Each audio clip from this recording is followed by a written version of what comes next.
Long before the city woke up, before the lights of Vance Industries flickered on across all 40 floors of glass and steel, before the executives in their press suits stepped into elevators that smelled faintly of cologne and ambition, there was already a man inside the building. His name was Samuel Brooks, and at 64 years old, he had been arriving at the same set of revolving doors at exactly 4:57 every single morning for the better part of 3 decades. He never knocked. He never needed a badge scanned twice. The night security guard, a young man named Marcus, whose father Samuel had once helped through a difficult winter, would simply nod, smile, and say the same 3 words he always said. "Morning, Mr. Brooks." And Samuel would nod back, just the way he always did, and disappear into the quiet hum of the lobby before the rest of the world had even thought about waking up. He wore the same uniform every day. Dark gray coveralls, worn soft at the elbows from years of motion, a name tag that simply read Sam, and a pair of leatherwork boots that had been resoled so many times the original shape was nothing more than a memory. He carried a small thermos of black coffee in his left hand and a folded handkerchief in his back pocket, the kind his late wife Ruth used to iron for him every Sunday night before she passed. He had never stopped folding it the way she had taught him, even after all these years, because some habits weren't habits at all. Some habits were prayers in disguise. Samuel didn't walk through the lobby the way other employees did. He didn't rush. He didn't look at his phone. He moved slowly, deliberately, the way a man moves through a place he loves. He paused, as he always did, at the large oil portrait that hung just to the left of the main reception desk. It was a painting of an older gentleman with kind eyes and a quiet smile, a man named Harold Whitman, who the small brass plaque beneath the frame identified as the founder of Vance Industries. Samuel stood in front of that painting for a full minute every morning. Sometimes he whispered something. Sometimes he just stared. And then, just as he always did, he tipped an imaginary hat to the man in the portrait and continued on his way. The cleaning closet on the ground floor was Samuel's first stop. He filled his bucket with warm water, added just the right amount of soap, the way he had been doing for so long that he no longer needed to measure. He wheeled his cart down the long marble corridor toward the elevator bank, and as he passed each office door, he whispered a name. Not because he had to, because he wanted to. Morning, Janet. Morning, David. Morning, little Miss Priya. He had never met most of these people in the early hours, but he knew their names. He knew whose office had a photo of twin daughters on the desk. He knew whose window faced east because the morning light always caught the dust. He knew which lawyer drank too much coffee and which young analyst forgot to eat lunch.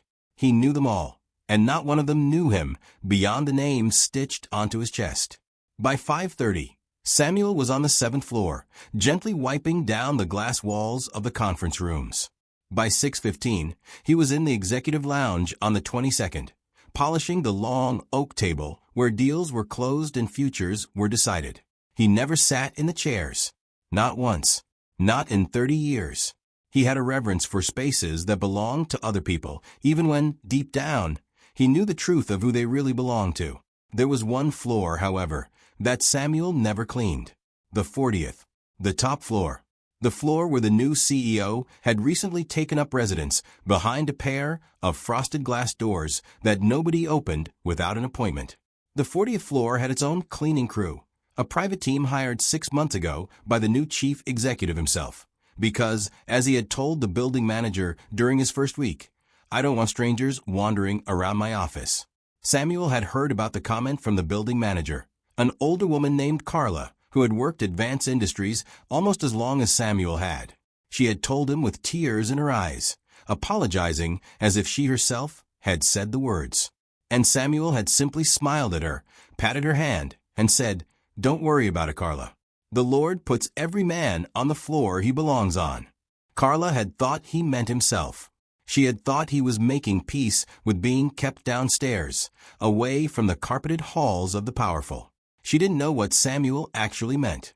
She didn't know that the man behind the frosted glass doors on the 40th floor was about to learn, in the most unforgettable way imaginable, exactly which floor he truly belonged on. At exactly 8:45 every morning, the private elevator on the east side of the lobby would chime softly, and the polished brass doors would slide open to reveal a man who looked as though he had been carved out of the very idea of success. His name was Richard Vance, and at 38 years old he believed, with every fiber of his being, that he had earned every inch of the marble beneath his Italian leather shoes.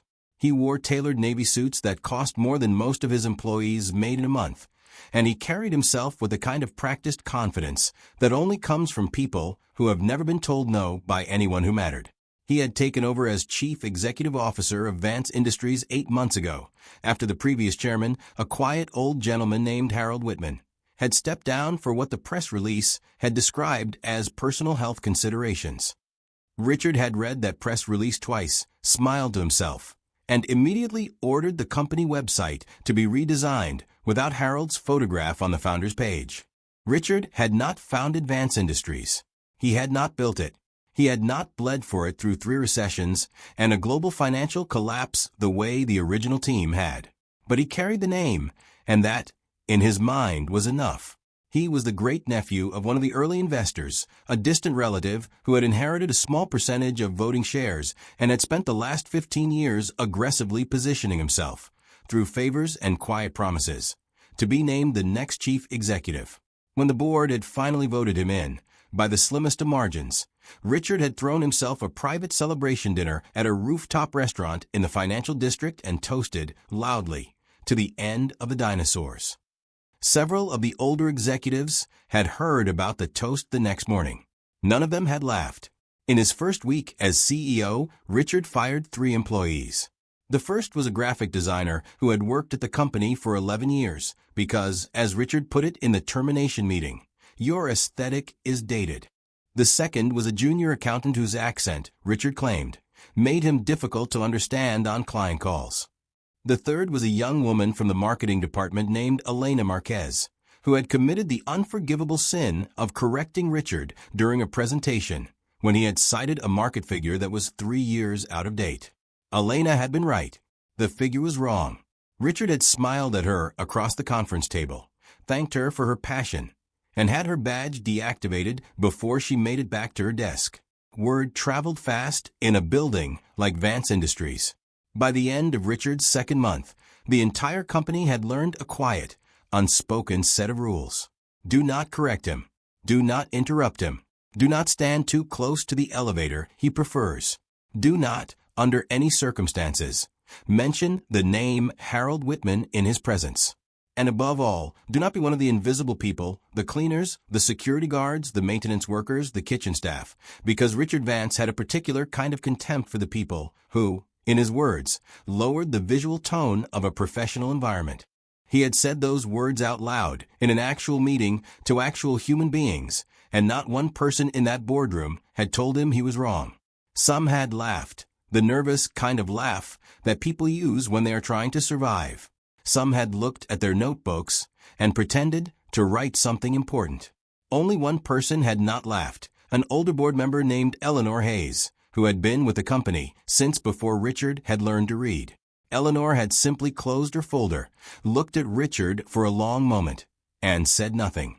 Richard had taken that silence as approval. He had taken every silence as approval, all 8 months of them, because men like Richard Vance had been taught from the very beginning of their lives that silence was the sound of other people agreeing with them. But there was one thing in the building that Richard could not control, and it gnawed him more than he would ever admit out loud: the restructuring deal. The single biggest acquisition in the company's history, a merger Richard had personally championed since the day he took office, a deal that would have written his name into the financial history books and made him, by his own private calculations, one of the wealthiest chief executives in the country. The deal required a single signature to move forward: the signature of the company's majority shareholder, a silent partner whose identity was protected by a complex web of trusts and legal instruments that Richard had spent months trying to untangle, with no success. Every time he pushed the board for an answer, every time he demanded to know who held the controlling stake in his own company, the room would go quiet. Eleanor Hayes would smile just slightly and tell him the same thing every time: "When the time is right, Richard, the shareholder will make himself known." Richard hated that sentence. He hated the smile that came with it. And on a particular Tuesday morning in October, as he stepped out of his private elevator and onto the 40th floor, he decided that today, finally, he was going to find out exactly who was holding his future hostage. The boardroom on the 40th floor of Vance Industries was the kind of room that had been designed to intimidate. The walls were lined with dark walnut panels that had been imported from a forest in northern France almost 40 years ago, back when the company was still finding its footing. The long oval table at the center of the room had been hand-carved from a single piece of oak, and the 12 leather chairs that surrounded it were each engraved on the underside, with the initials of the board members who had occupied them the longest. The eastern wall of the boardroom was made entirely of glass, offering a sweeping view of the city skyline, and on a clear morning like this particular Tuesday in October, the sunlight poured through the windows and lit up the room with a warm, almost golden glow. It was, by any measure, one of the most beautiful rooms in the entire building. And on this morning, it was about to become the scene of a humiliation that not a single person inside it would ever forget for the rest of their lives. The board had gathered for the quarterly review meeting. 11 of the 12 seats were filled. Eleanor Hayes sat at the far end of the table, her gray hair pulled back into the same neat bun she had worn for the last 20 years. Her hands folded calmly on top of a thick leather folder.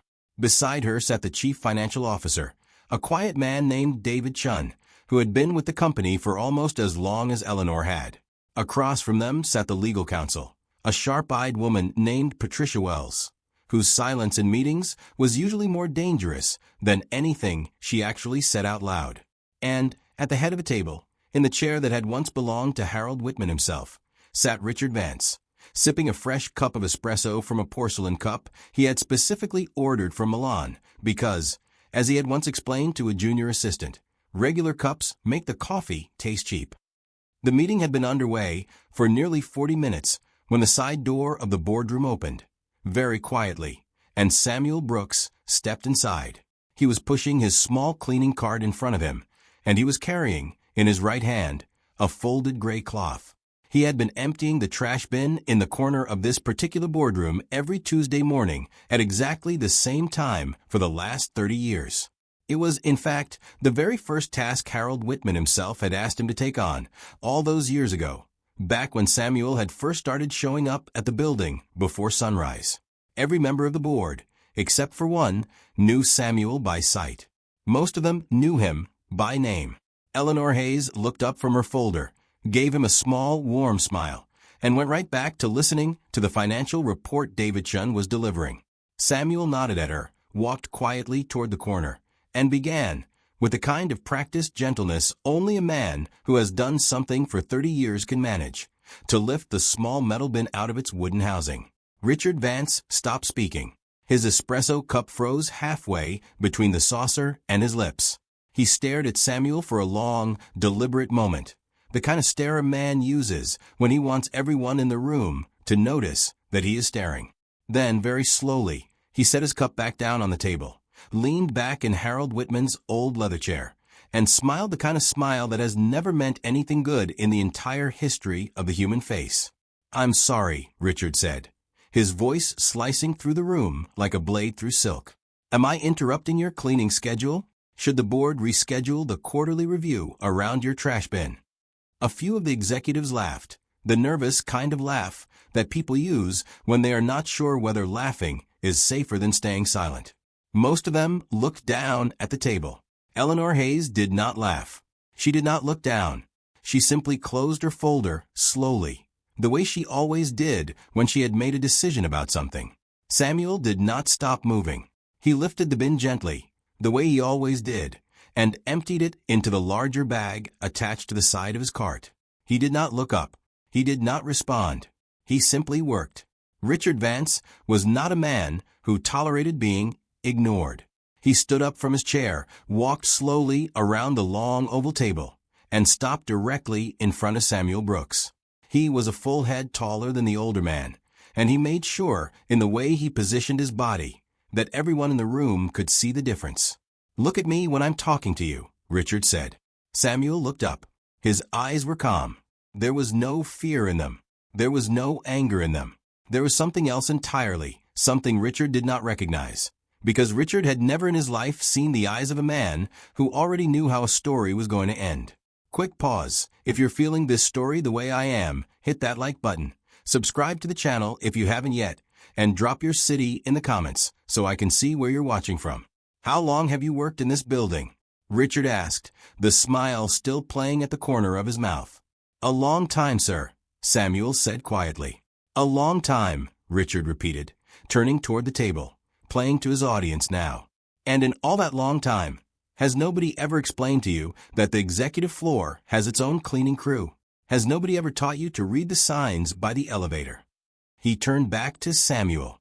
Or do you just not know how to read? The room went still. Eleanor Hayes' hand tightened, very slightly, around her closed folder. David Chun looked at the ceiling. Patricia Wells looked, for the first time in the entire meeting, directly at Richard Vance. And there was something in her eyes that should have warned him. It did not. Richard reached for his porcelain cup. He picked it up slowly, walked back around to where Samuel was standing, and with a small theatrical flick of his wrist, poured the entire contents of the espresso across the polished marble floor at Samuel's feet. The dark liquid splashed against the older man's worn leather boots. A few drops landed on the cuff of his gray coveralls. Since you're already down there, Richard said, clean it up. For a moment that seemed to stretch out far longer than the laws of time should have allowed, nobody in the boardroom moved. The dark espresso pooled slowly across the polished marble, creeping in thin little rivers toward the legs of a long oak table. And the only sound in the entire room was the soft, almost imperceptible ticking of the antique clock that hung above the eastern window. 11 board members sat frozen in their leather chairs, and not one of them, in that long stretched-out moment, seemed capable of taking a single breath. Eleanor Hayes had not moved. Her hand was still resting on her closed folder, and her eyes were fixed not on Richard and not on the spilled coffee, but on Samuel Brooks. She was waiting. She had been waiting, in one form or another, for a moment very much like this one for almost 30 years. Samuel Brooks looked down at the coffee on his boots. He looked at the cuff of his coveralls, where 2 small dark spots were slowly soaking into the gray fabric. He looked at the marble floor and at the trail of espresso that was beginning to seep into the seam between 2 of the tiles. And then, very slowly, he looked back up at Richard Vance. There was still no fear in his eyes. There was still no anger. But there was something now that had not been there a moment before, something softer, and at the same time infinitely heavier, the look of a man who had just made a decision he had been delaying for a very long time. He reached into the back pocket of his coveralls, and he pulled out the folded handkerchief his wife Ruth had taught him how to fold all those years ago. He did not kneel. He did not bow his head. He simply bent forward at the waist, the way an older man bends when his knees have given him 3 decades of warning. And he pressed the soft white cloth against the marble floor. He moved it in slow, careful circles, soaking up the espresso the way he had soaked up 1,000 other small messes in this building over the years. He did not rush. He did not perform. He cleaned the floor the way he cleaned everything else, with the quiet dignity of a man who had never in his life believed that a job worth doing was a job worth being ashamed of. Richard Vance watched him with a small, satisfied smile playing at the corner of his mouth. He glanced back at the board, expecting to find approval, expecting to find the kind of admiring laughter he had grown used to receiving in rooms like this one. He did not find it. David Chun was staring at the table. Patricia Wells was staring directly at him, and her eyes had gone very, very cold. Eleanor Hayes had not moved at all. Richard's smile faltered, just slightly, and then he reached down for it again, the way a man reaches for a coat he has dropped on the floor. He turned back to Samuel. There, Richard said. That wasn't so hard, was it? See, this is the problem with people like you. You forget your place. You walk into rooms you don't belong in. You stand around like you own the building. He laughed, a sharp little laugh that did not reach his eyes. Imagine that. Imagine if a man like you owned a building like this one. Samuel stood up slowly. His knees made a small sound that only the people closest to him could hear. He folded the handkerchief carefully, the way Ruth had taught him, the soiled side tucked neatly into the center so that no stain would ever touch the outside of the cloth. He placed it back into the pocket of his coveralls. He looked at Richard Vance for a long, quiet moment, the kind of look a grandfather gives a grandchild who has just broken something he was warned not to touch. And then, in a voice so soft that the board members at the far end of the table had to lean forward slightly to catch it, Samuel Brooks spoke. "You remind me of someone, son," he said. "A man I had to let go a long time ago." Richard blinked. His smile, the one he had been holding so carefully in place, slipped for just a fraction of a second before he caught it again and pulled it back up onto his face. "Excuse me," Richard said. "I said," Samuel repeated, just as gently as the first time, "you remind me of someone. A man who thought a chair made him taller than he really was. A man who thought a title was the same thing as a soul. He worked here a long, long time ago. He had a lot of promise, that man. But he never did learn the one thing this building was built to teach. So I had to let him go." Samuel's eyes were calm. "I always hoped, somewhere along the way, that he learned the lesson on his own. I don't think he did."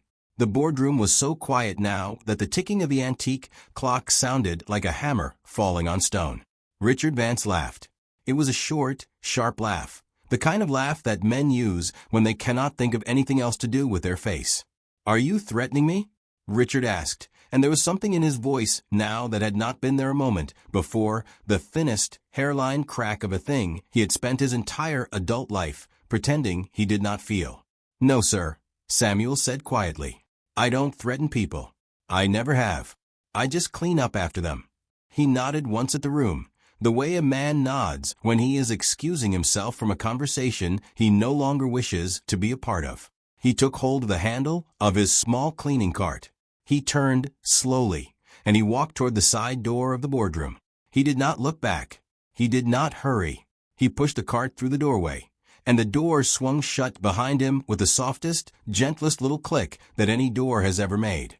Richard Vance stood in the middle of the boardroom, in front of a small wet stain on the marble floor, and for the very first time since he had taken over as chief executive officer of Vance Industries, he felt, in the very pit of his stomach, the smallest beginning of a feeling he could not yet name.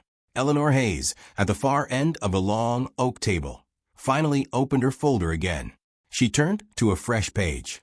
She picked up her pen, and she wrote, in small, careful letters at the top of the page, a single word that none of the men in the room could see from where they were sitting. The word she wrote was "finally." The service elevator on the back side of the building moved a great deal slower than the polished brass elevators in the main lobby. It groaned slightly as it descended, the way old machines groan when they have been working faithfully for too many years, and the small fluorescent light in the ceiling flickered once, just briefly, as Samuel Brooks rode it down toward the ground floor. He stood with his hands resting calmly on the handle of his cleaning cart, his eyes fixed on the small digital number above the door as it counted slowly downward from 40. He did not look upset. He did not look hurried. He looked, if anything, like a man who had just put down a very heavy bag he had been carrying for a long, long time. When the doors slid open on the ground floor, Samuel pushed his cart out into the back corridor, past the loading bay and the supply closet and the small break room where the night cleaning crew sometimes left him a fresh pot of coffee. He nodded at a young janitor named Miguel who was just beginning his shift, and Miguel nodded back, the way he always did, with the easy respect of a younger man who had been raised right. Samuel walked past the time clock without punching out. He walked past the rack where the coveralls were hung. He walked all the way to the back door, the one that opened onto the small concrete alley behind the building, and he pushed it open with his shoulder and stepped out into the cool October air. He stood there for a moment, breathing slowly. He looked up at the thin strip of pale blue sky that was visible between the tall buildings, and he closed his eyes just for a second, and he whispered something under his breath that nobody else in the world was meant to hear. It was not a curse. It was not a complaint. It was the same 3 words his late wife Ruth used to whisper whenever she had to do something difficult, something she had been putting off for the sake of being kind. "Lord, forgive me." That was all he said. And then he reached into the chest pocket of his coveralls, and he pulled out an old flip phone, the kind of phone that nobody in the building had used in at least 15 years, and he flipped it open with a small practiced motion of a thumb that had done this exact motion 100 times before, even though it had never once been used to actually make a call. He pressed a single button, a number that had been programmed into the phone since the day the phone had first been given to him, all those years ago, by Harold Whitman himself. The line connected on the very first ring. Samuel did not say hello. He did not introduce himself. He spoke 2 words into the receiver, the same 2 words he had been preparing himself to say for almost 30 years, and his voice when he said them was as steady and as calm as a man asking for a glass of water at the dinner table. It's time. He closed the phone. He slipped it back into his pocket. He stood in the alley for another long moment, and then he turned around, opened the back door, and walked, very slowly, back into the building. Upstairs, on the 40th floor, the boardroom had not quite recovered. Richard Vance had returned to his chair at the head of the table and was attempting, with all of the false bravado he could muster, to return the meeting to its regular agenda. He was speaking about projected revenue figures for the 4th quarter, and his voice was just a little too loud, the way a man's voice becomes a little too loud when he is trying to drown out a feeling he does not want to acknowledge. The board members were listening politely, or they appeared to be listening. None of them were actually hearing a single word he was saying. They were waiting. They did not know exactly what they were waiting for, but every single person in that room, with a single exception of Richard Vance himself, could feel something in the air that had not been there 20 minutes earlier. The room felt heavier. The light coming through the eastern window seemed somehow different. And then, at exactly 17 minutes past 10, the phone sitting on the edge of the long oak table in front of Eleanor Hayes lit up with a soft, almost gentle vibration. Eleanor did not pick it up immediately. She looked at the screen for a long second, and then she looked very calmly across the table at David Chun. David Chen's phone, sitting next to a glass of water, lit up at exactly the same moment. So did Patricia Wells' phone. So did the phones of the 4 other board members who had been with the company the longest. One by one, around the table, 7 separate phones began to glow with the soft blue light of an incoming encrypted message, all of them arriving within the same 5-second window, all of them carrying the exact same text. Richard stopped speaking. He had been mid-sentence, somewhere in the middle of an aggressive projection about cost reduction strategies, and the words simply fell out of his mouth and disappeared into the silence. He looked around the table. He watched as 7 of the most senior members of his board, the people he was supposed to be in charge of, looked down at their phones in perfect, coordinated unison. "What is that?" Richard asked. His voice came out smaller than he had intended. "What are you all looking at?" Nobody answered him. Eleanor Hayes read the message on her screen slowly, all the way to the end, and then she set the phone down very gently on the table in front of her. She placed both of her hands flat against the surface of the wood. She took a long, slow breath, and then she stood up. She did not stand up the way a person stands up when they are about to leave a room. She stood up the way a soldier stands up when an old commanding officer has just walked through the door. She stood up the way people stand up in church, when something sacred is being acknowledged, when something long awaited has finally arrived.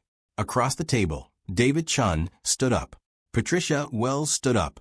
One by one, the 4 other board members who had received the message stood up, and they stood there, all 7 of them, in a long silent row around the boardroom table, looking down at Richard Vance. "Eleanor," Richard said. His voice had a small, unfamiliar tremor in it now. "Eleanor, what is happening? Why are you all standing?" Eleanor Hayes looked at Richard for a very long moment. There was no cruelty in her eyes. There was no satisfaction.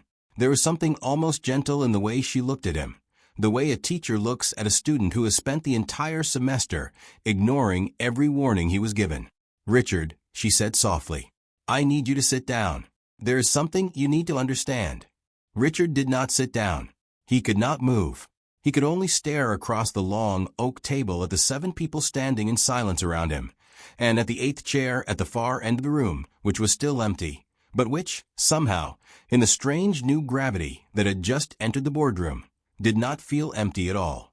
Eleanor Hayes did not sit back down. She remained standing at her place at the far end of the long oak table, her hands resting calmly on the wood, her gray eyes fixed on Richard Vance with the patient, unhurried gaze of a woman who had been waiting almost 3 decades for this exact moment in time. The other 6 board members who had stood with her remained standing as well, in a long silent semicircle around the room, and none of them spoke. The 4 remaining executives who had not received the encrypted message looked from one face to another in growing confusion, their mouths slightly open, the way people's mouths fall open when they realize very suddenly that they have been excluded from a very important secret for a very long time. "Eleanor," Richard said again, and his voice had a thin little edge of panic in it now that he was trying very hard to hide. "I am going to ask you one more time. What is happening in this room?" Eleanor Hayes finally spoke. Her voice was soft, but it filled the boardroom the way the morning sunlight filled the eastern window, easily, completely, without ever having to raise itself. "Richard," she said, "for the last 8 months, you have been asking the board to identify the majority shareholder of Vance Industries. You have asked us in meetings. You have asked us in private emails. You have asked us more than once in language I would prefer not to repeat in a professional setting. And every single time we have told you the same thing. We have told you that the shareholder would make himself known when the time was right." She paused. She allowed herself, for just a single second, the smallest of smiles. "Richard, the time is right." The side door of the boardroom opened. Samuel Brooks stepped inside. He was not wearing his gray coveralls anymore. He was wearing a simple charcoal suit, beautifully tailored, but quietly, so the kind of suit that does not announce itself. The kind of suit worn by men who have never in their lives needed clothing to tell other people who they are. The suit had been hanging in Eleanor Hayes' private office closet for almost a decade, pressed every 6 months by a tailor she trusted, waiting patiently on its wooden hanger for a day that Eleanor had always known would eventually come.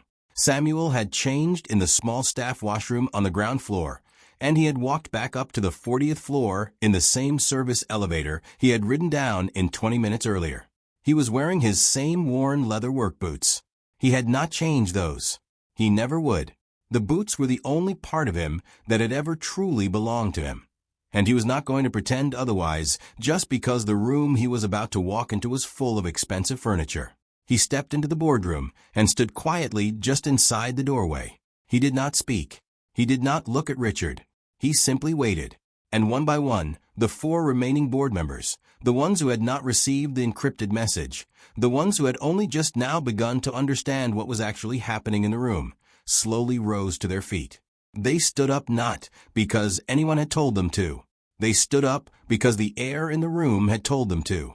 They stood up because their bodies had understood the moment several seconds before their minds had finished catching up. 11 board members now stood in silence around the long oak table. And the only person still seated, the only person in the entire boardroom who had not risen to his feet, was Richard Vance. Richard's mouth opened. He looked from face to face around the room.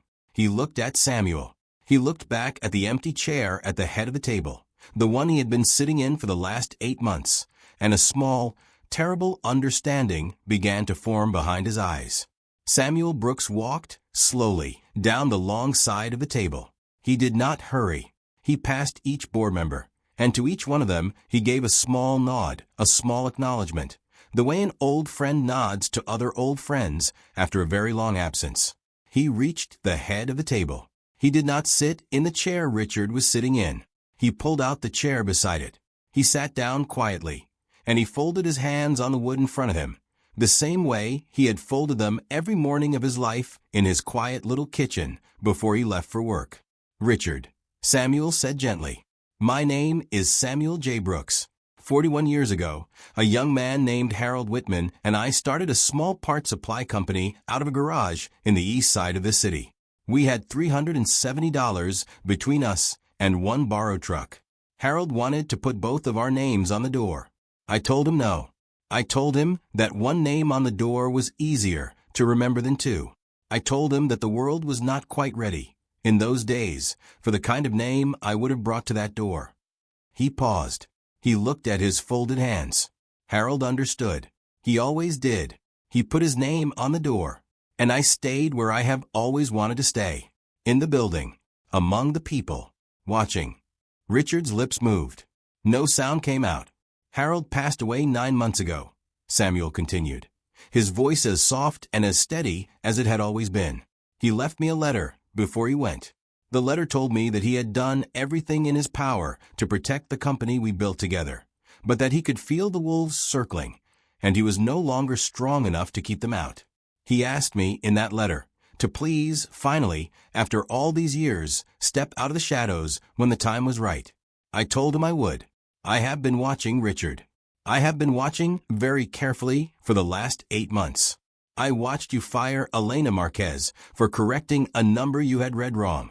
I watched you refuse to make eye contact with Carla the morning her husband went into the hospital. I watched you laugh at a young man's accent in a meeting you thought I knew nothing about. I watched you this morning. He looked up. His eyes were calm. And I have made my decision. He reached into the inside pocket of his charcoal jacket. He pulled out a single folded sheet of paper. He placed it on the table. He slid it gently across the polished wood until it came to rest directly in front of Richard Vance. This is your termination, Samuel said quietly. Effective immediately. The board has already voted. The vote was unanimous, Richard. It was unanimous 20 minutes ago, before you ever poured that cup of coffee on my boots. The coffee did not change the decision. The coffee only confirmed it. The signature at the bottom of the page was written in a steady, careful hand. It did not say Sam, the way the name tag on his coveralls had said for 30 years. It said Samuel J. Brooks, founding chairman, Vance Industries. Richard Vance stared at the paper. He did not pick it up. He could not pick it up. His hands were shaking too badly to lift anything heavier than the silence that had settled around his shoulders. The walk Richard Vance took out of the boardroom that morning was the longest walk of his entire life. He did not look at the board members as he passed them. He could not. He kept his eyes fixed straight ahead on the heavy double doors at the far end of the room, and he carried in his trembling hands the single folded sheet of paper that had ended, in less than 3 minutes, the career he had spent the last 15 years of his life constructing. The young security officer waiting just outside the door, a quiet man named Marcus, who Samuel had known since Marcus was a boy, did not say anything cruel. He did not gloat. He simply, with the same gentle respect his father had taught him, asked Richard for his badge, and when Richard's shaking fingers could not quite manage to detach it from the lanyard around his neck, Marcus reached forward and helped him, the way a kind man helps a stranger struggling with a coat. Marcus walked Richard to the elevator. He pressed the button for the ground floor. He stood beside him in the long descent in complete silence. And when the brass doors slid open in the lobby, Marcus simply nodded, the way he had nodded at Samuel every morning for the last 6 years, and said 3 quiet words. "Take care, sir." Richard Vance stepped out into the lobby. He walked past the reception desk where the young woman whose accent he had once mocked was now standing, watching him leave, her face unreadable. He walked past the large oil portrait of Harold Whitman, the founder he had ordered removed from the company website, and for the first time in 8 months, he actually looked at the painting. He looked at the kind eyes. He looked at the quiet smile. And he understood, finally, far too late, exactly what kind of company he had been running into the ground. He walked through the revolving doors. He stepped out onto the sidewalk. And he did not, for the rest of his life, ever set foot inside the building called Vance Industries again. 3 months passed. Samuel Brooks still arrived at the building at exactly 4:57 every morning. The night security guard still nodded at him and said the same 3 words he had been saying for years. "Morning, Mr. Brooks." Samuel still wore his gray coveralls. He still carried his thermos of black coffee in his left hand and his folded handkerchief in his back pocket. He still paused every morning in front of the oil portrait of Harold Whitman and tipped his imaginary hat and whispered something only the painting was meant to hear. The 40th floor, the floor he had never been asked to clean, had been opened to him at last, but he rarely went up there. He preferred the lower floors. He preferred the people who arrived before sunrise. Those were, and had always been, his people.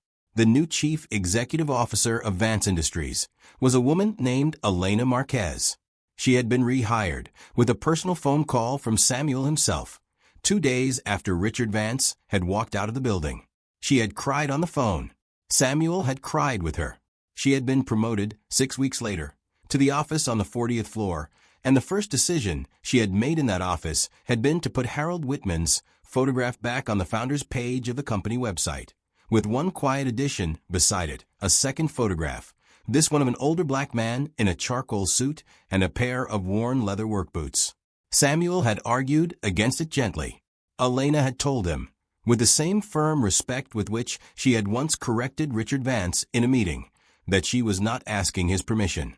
Under Elena's leadership, Vance Industries announced a new scholarship fund 3 months later, the Samuel J. Brooks Foundation Scholarship, dedicated to the children of janitors, cleaners, security guards, kitchen staff, and maintenance workers across the city. The first 12 recipients were announced at a small ceremony in the lobby of the building. Samuel attended in his coveralls. He had been asked to wear a suit. He had politely declined.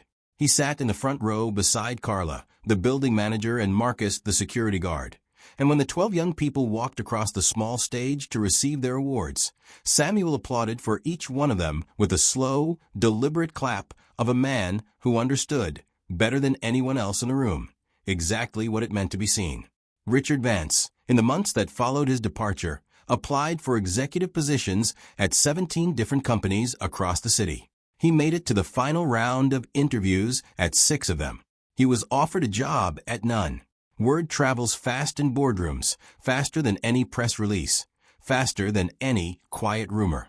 The story of what had happened in the boardroom on the 40th floor of Vance Industries on that Tuesday morning in October had spread, in whispers and in glances and in carefully worded warnings, through every executive circle in the country. No company wanted to be the company that hired the man who had poured a cup of coffee on the boots of the janitor, who turned out to own the building. Richard eventually left the city. Nobody at Vance Industries ever found out where he went. Nobody, in the end, particularly wanted to know. On the first anniversary of the morning, Samuel Brooks had finally stepped into his own boardroom in his own charcoal suit. Eleanor Hayes asked him a single question over a quiet cup of tea in her office. She asked him whether he ever regretted waiting so long, whether he ever wished he had revealed himself sooner, whether he ever resented the years he had spent emptying the trash bins of men who would never have shaken his hand if they had passed him on the street. Samuel thought about her question for a long time. He looked at his folded hands. He looked at the worn leather of his boots. And then he looked up at Eleanor, and he smiled the small, quiet smile of a man who had made peace with every choice he had ever made in his life. "Eleanor," he said gently, "the day I started cleaning this building was not the day I started waiting. It was the day I started watching. There is a great difference between those two things. A man who is waiting is impatient. A man who is watching is learning. I learned more about the soul of this company from a mop and a bucket than I ever could have learned from a chair at the head of a table. The trick of life, Eleanor, is not in how you treat the people who can help you. The trick of life is in how you treat the people you think can do nothing for you. Because one day, sooner or later, every one of those people turns out to be holding something of yours in their hands. Sometimes it is a piece of paper. Sometimes it is a memory. Sometimes it is your entire future." He sipped his tea. "I just happened to be holding all three." Outside Eleanor's office window, the sun was beginning to set over the city, and the golden light of a long October afternoon poured across the floor of Vance Industries, the building Samuel J. Brooks had quietly built, quietly watched, and quietly saved. Downstairs in the lobby, a young janitor named Miguel was just beginning his evening shift. He was humming a song his grandfather had taught him. He did not know yet that the older man who had hired him personally 6 months earlier, the kind, quiet gentleman who had asked him about his mother and his studies and his dreams, was the same man whose name was now engraved in small brass letters above the founder's wall. He would learn eventually. Everyone did eventually. That was simply how it worked in a building like this one. And so the lesson of that long October morning, the lesson that traveled outward in whispers from a single boardroom on a single 40th floor, was the oldest lesson in the world, dressed up in a charcoal suit and a pair of worn leather work boots. Be kind to the person holding them up. Be kind to the person refilling your coffee. Be kind to the person you have decided, in the small, quiet darkness of your own assumptions, can do nothing for you. Because you do not know who they are. You do not know what they have built. You do not know what they have signed. And you do not know, you cannot ever truly know, whose boots you are standing on the moment you decide to pour your coffee onto the floor. If this story moved you the way I hope it did, please hit that like button. Subscribe to the channel for more stories like this one, and let me know in the comments which city you are watching from. I read every single one, and I cannot wait to see where this family is gathered tonight.